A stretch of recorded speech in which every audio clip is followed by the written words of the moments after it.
Hello everyone, my name is Mohammed Khalid, and today I'll be presenting the following paper titled as A Proposed Urban Integrated Development Strategy for the Egyptian New Urban Communities. So the following presentation will be split into four main parts, starting with introduction and step arts, research methodology, analysis and findings, and ending with the conclusion and suggestions. So starting off with introduction and step arts. So Egypt's population currently has 105 million inhabitants, and we're currently only residing in 5% of available land. As well as in the last 47 years, Egypt's population has increased by 165%, and two cities or two governments having the highest densities are Cairo and Calibé.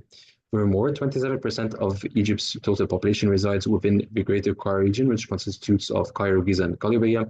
And what we can see is that we currently have an issue regarding the current increase in population, and the solution proposed by the government at the time was to create several different generations of new cities in order to pull the population away from the center of Cairo to these new cities. However, the current occupation rate among these cities is around 31%, which shows that to some extent, these cities are not performing to the best of their standards.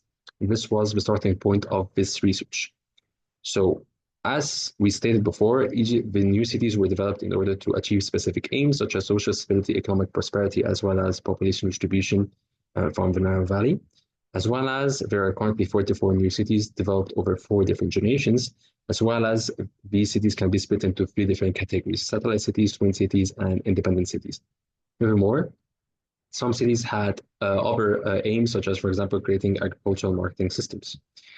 However, if we were currently to reflect the current situation of these cities, see that the majority of residents still reside within the center Cairo, as well as the closer you are to the center of Cairo, the higher chance you have to job accessibility. Furthermore, there are very minimal connections between each and every city and the center of Cairo, as well as continuous expansion of these borders of each and every city, even though their initial targets have not been achieved. So what we can conclude mainly is that the current occupation rate is around 31%. And if we were to reflect this upon the literature and to ask why these cities are not performing to the best of their standards, mainly according to the literature, there are three main responsible factors, which is mainly the livability, economic development, as well as the strategic planning and goal setting, which are being set to these cities are somewhat not really realistic. Furthermore, the gap which was found out within the literature was that there is less emphasis on the opinions of different stakeholders, as well as, which means that more studies are needed to enhance the ability of new urban communities in order to distribute the population away from the Nile Valley. Furthermore, the current research has 2 main research objectives, which are to assess the success of urban communities in distributing the population in Egypt, as well as to suggest an appropriate integrated development strategy for the urban communities in Egypt. Furthermore, the main research questions within this research are urban communities able to distribute the population effectively in Egypt? If not, why? And is the current urban community development strategy proper for population distribution in Egypt? As for the research methodology, in this research, 4 main variables are being tackled, which are the urban community's effectiveness, reliability, the independent economic development, as well as for strategic planning and goal setting. As well as for the data collection methods, there are 2 main data collection methods, mainly a questionnaire which was developed to gather the opinions of different experts, which use a 6-point Likert scale, as well as published data obtained from governmental institutions. For the analysis and findings, for the questionnaire, 54 valid responses were gathered from the different experts, and here we can see the sample characteristics of the sample, which shows or gives validity to the data gathered. And here we can see how each and every variable is going to be tested. For example, the urban community's effectiveness was tested for the occupancy rate, the concentration of population within the Greater Cairo region, as well as the objectives of the urban communities and if they were achieved. So, according to the urban community's effectiveness, when it was analyzed, it was found that there is a decrease in the average actual to target population ratio as we move from the first generation to the third generation of urban communities, as seen here in the current figure, as well as the closer the urban community is to Cairo, the higher targets achieved, and vice versa. Furthermore, the average occupation rate among all of these cities is around 31%, which is somewhat low. In addition, currently you can see through this map is that the majority of residents still reside within the center of Cairo and not within the urban communities around it, as well as when the experts were asked about if these cities were able to achieve their 5 main goals, the score is around 3.98, which was somewhat low. As well as when the experts were asked about the new urban communities' livability and the independent economic development, showed the results found out that the livability and the economic development of new urban communities needs to be improved to make them more attractive living spaces and to contribute to the population distribution. As well as when the vision for development of these cities was analyzed, it was found out that the vision was not updated in the last 40 years, as well as when the information obtained from the governmental institutions of the Urban Community Authority was analyzed, it was found out that there was somewhat inconsistency or discrepancy within the data, even though all the information was obtained from the Urban Community Authority. As furthermore, if we were to assume that the average Egyptian family consists of around 5 members, and here we can see that the targets, in order to achieve these targets, it will be somewhat unrealistic. For example, 120 residents per home, somewhat unrealistic, shows that these targets need to be reassessed. As well as if we compare it to the current targets to the international standards, such as the UN Habitat, we see that the targets are way above the international standards, as well as the number of years needed to achieve these targets which are being set.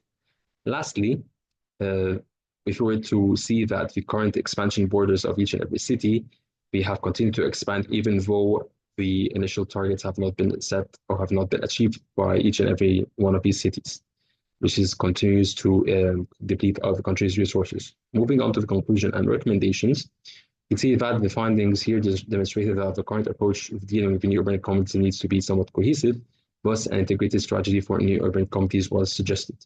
And here we can see the main strategy itself, which composes of 5 different phases. First phase was revising the urban communities mission, the assessment of constitution, SWOT analysis, as well as the urban communities area development, and lastly, deriving the strategic plan.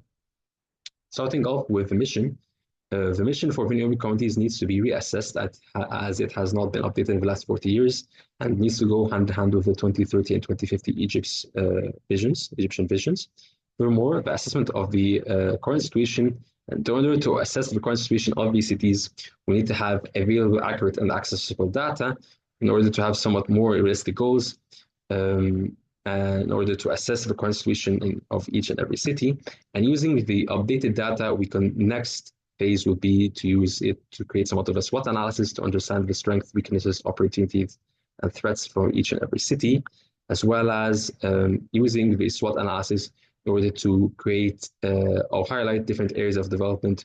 For example, mutual areas of development where each and every city or some cities had some issues which were resemblance in each and every city, which can be resolved afterwards by creating somewhat of a strategic plan for it, as well as unique areas of development where each and every city had different unique spaces which needed to be developed. In this case, we would need to develop a specific strategy for these cases.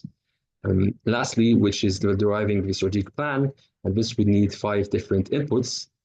First was areas of development, which was stated before, as well as having more realistic targets, and this could be achieved by using somewhat of international standards such as UN Habitat, as well as development of priorities. How do we think about, or which cities need to be somewhat have a higher priority in terms of development?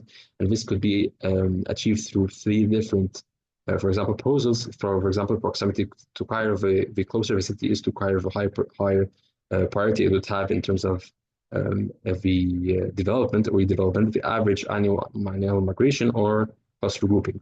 And here we can see how each and every approach would affect the priority for each and every city. As well as having private sector participation, this could be achieved by financial, non-financial incentives such as tax evasions, or for example, by providing loans, or by public-private participation, and this can take 3 different forms, such as BOT, BOLT, or BOO.